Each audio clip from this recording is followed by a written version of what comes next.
Hi, it's Bob Wheeler. I'm back. This time I'm reading to you a proclamation kindly approved this year, 2025, by the Towner County, North Dakota County Commission. This time, before I read, I will give you a little bit of a brief description of Towner County's location in the state and in the country.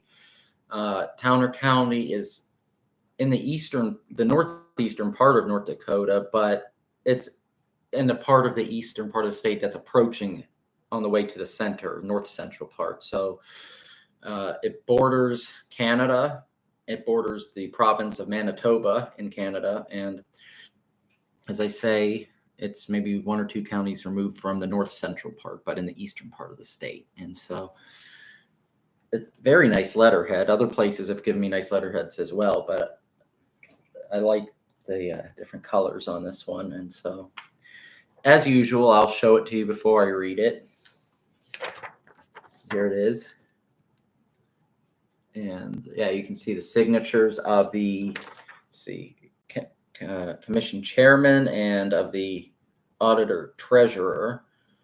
It says attest above the commission chairman's name, which I'm surprised about because normally when you see attest, it's the auditor that's signing that part of it. So I don't know if they're both attesting to it or what, but you can see the relevant people's names and signatures there. So, and I'd like to say before I read it, thank you to the county commission for approving this proclamation. And I would like to thank the auditor for placing this on the agenda for their consideration.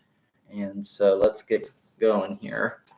Whereas July 2nd, 1955 will mark the 70th anniversary of the national debut of the Lawrence Welk Show on television, a show which was aimed at family-friendly variety in acts and music which spanned numerous genres such as country, jazz, pop,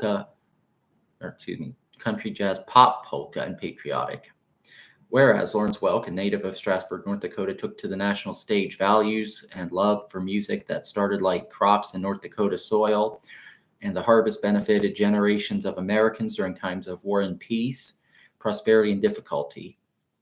Whereas in North Dakota, he was recognized in his lifetime, such as being inducted into the Rough Rider Hall of Fame, located in the capital at Bismarck in 1961, awarded an honorary degree by North Dakota State University in 1965.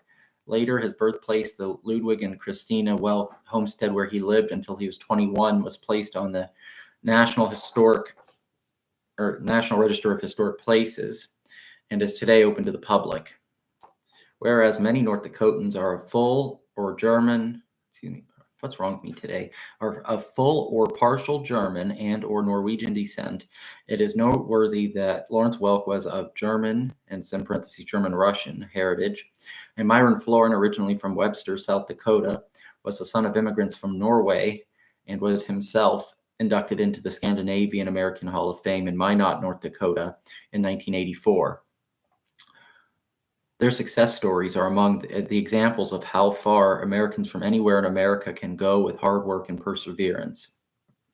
Whereas the Lawrence Welk Show is still aired regularly across America in a number of states, including North Dakota on Sunday evenings in North Dakota, that part's in parentheses, more than 40 years after its last episode, and more than 30 years after his passing. Whereas his aim at family-friendly entertainment is an example of a worthy goal in any generation, as is the idea of bringing together quality from the past and present, and worthy of all corners of North Dakota to come together to celebrate.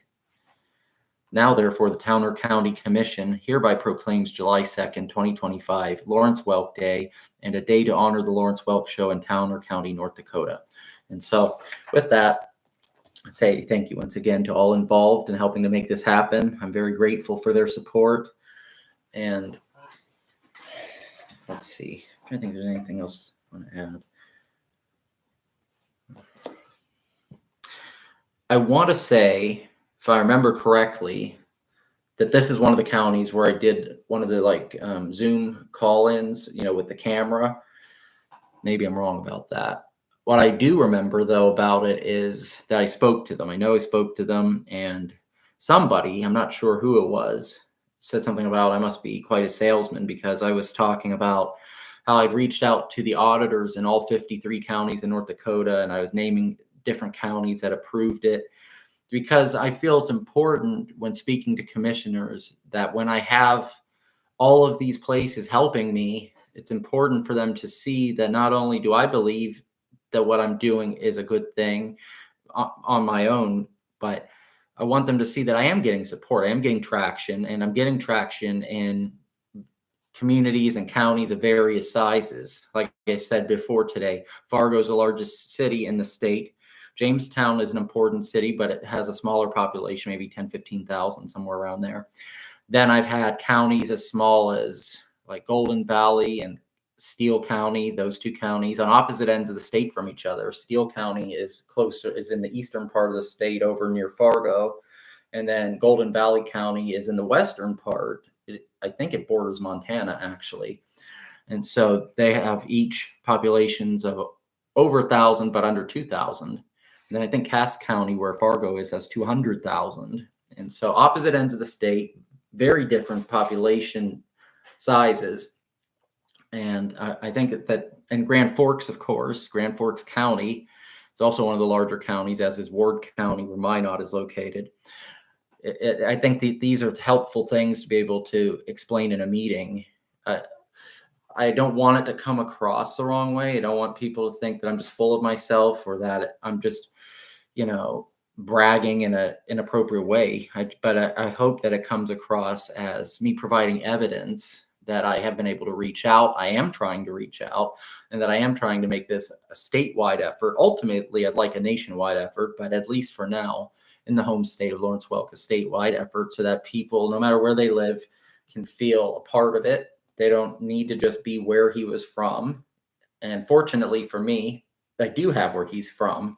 I have Emmons County on board. They gave me a proclamation for tomorrow also.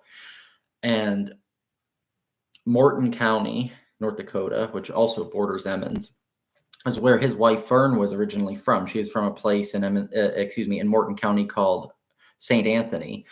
And Morton County is the home of Mandan, which is one of the larger cities. It might be the 6th largest, if I remember correctly. So those two counties that are connected with the Welks kindly gave me something. And in the case of Morton County Commission, they are another place that I've called into. I did a video call, and it was, I think, a pretty nice place. Well done. Had nice painting that I remember. I'm trying to remember correctly. I think it had some kind of an animal on it. I forget what kind, if it was a bison, which would make sense because bison is the college name for the teams at NDSU, the Bison. And of course, bison historically were native to the North Dakota, South Dakota, in that area. So it might have been a bison or some kind of other animal out in nature that they had a painting of that I saw while I was waiting for my turn to speak. And they did a very commendable job. I mean, they approved, what was it? Yeah, it was a proclamation for the whole calendar year of 2025. That was approved May 27th this year. And they're the only county to do that. And that's one of the fun things, too, about the approach I'm trying to take is I try to have a text available if commissioners want to use that as is, they can. And it can just be a letter of support, or it can be a proclamation or a resolution of some kind, whatever, or recognition, whatever they want to do. I try to be pretty accommodating and flexible with it. And so they had the idea of the whole calendar year, which is brilliant. I love that. One day is awesome, but a whole year is awesome too, of course. And they went to the trouble, I guess, because Mrs. Welk was from there, of naming their children, and I believe, if I'm going off memory, their connection to it. So they had somebody, I guess a researcher or historian, if I remember correctly, that they were going to have involved in putting it together. And they consulted me before the final document was made public. And so I appreciated that. They wanted my input on what I thought of it, and if there's anything I wanted to add to it or maybe modify, which was awesome that they were that thoughtful about it. And I also think it was very kind of them to include my name in it. Burke County did that. And Burke County mentioned that they stand with me in my efforts, which is wonderful. I like how calmly passionate, I should say, not drama queen passionate, but pleasant passionate Burke County's letter is. And I appreciate that Morton County mentioned me. You don't have to, obviously, my name doesn't have to be in these documents, but the idea that they choose to on their initiative to do that, I appreciate. And so, as I say, the Towner County meeting was fun because not only did I have the chance to speak with the commissioners, but one guy said that I must be a good salesman, which made me feel good because a lot of times I kind of have some doubt over how successful I am at persuading people to do things in general. I mean, like I was an ROTC in high school and I wanted to try to get a ribbon on my uniform for recruitment. And I tried. Maybe 1, 2, 3 people tried to talk to them about it, and none of them signed up under me. I wasn't the one that persuaded them, and I don't think most of them ever joined anyway. But then on the other hand, when I ran for student council, I normally won or always won. So I don't know how much of that's just that I'm persuasive or that they think I'm a nice guy, or I don't know, maybe they like my ideas, whatever it is, it makes me feel good when I'm given a compliment like that. And also because my dad literally was a salesman when I was growing up for a concrete company here in Florida. He was a salesman, and he seems to be somebody with the kind of personality and knowledge of details of what he's promoting and the passion for it, that he believes in what he's talking about. And he's not just being paid to push it, that he actually is interested in it. And I think that comes across. And so even if it's the case that I'm not as gifted of a salesman as him, if I'm not as persuasive normally, perhaps I have enough of that gift given to me to where when I'm really passionate about something like this that people are already familiar with, and especially in his home state, that I have enough to get me over the finish line, so to speak. And maybe there's a little bit of a personal touch that helps too. I like to think that in general, that I'm probably going to mess the phrase up, but something about a lot of what's behind success is showing up. Like 90% of success is showing up. And I think that that's also a thoughtful gesture as well, because it can show that if you have the time available and you're willing to share it with them, that you're taking them into consideration enough. I mean, they're going to be doing you a favor. You're at least being realistic enough or thoughtful enough, common sense enough, whatever you want to call it, to carve out some time for these people who are trying to help you anyway, or might do so if you speak to them.